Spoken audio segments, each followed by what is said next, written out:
جبکہ حقیقتاً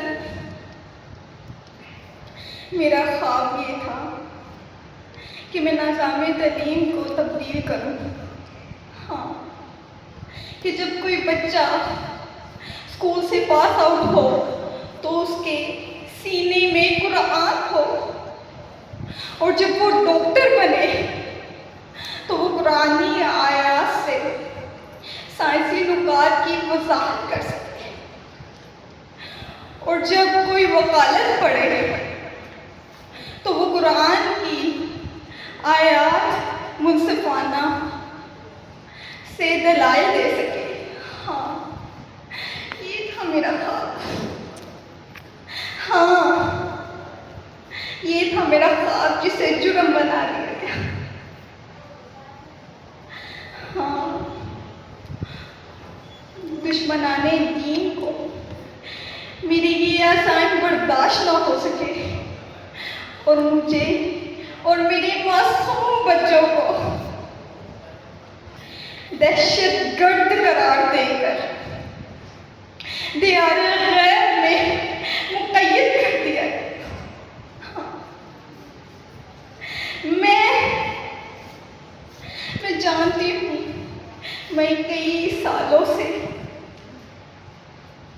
قید و بند کی صعوبتیں برداشت کر رہی ہوں. ہاں، لیکن میں نے کبھی خود کو تنہا محسوس نہیں کیا.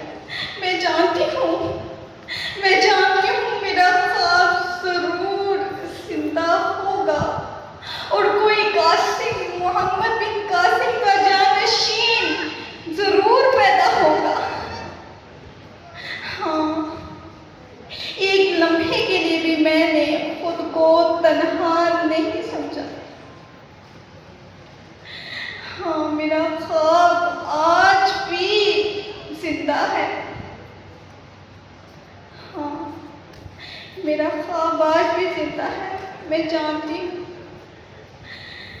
کہ میرے پاکستان کا ہر نوجوان، بے شک وہ مغربی تہذیب کا کتنا ہی دل دادا کیوں نہ ہو، لیکن جب بات رسول اللہ کی عزت کی آئے گی، جب بات رسول اللہ کے ختم نبوت کی آئے گی، جب بات دین محمدی کی آئے گی، جب بات پاکستان کی آئے گی، تو میرا وطن کا ایک ایک نوجوان، بچہ اپنی جان فشانی کے لیے صفِ اول میں کھڑا ہوگا.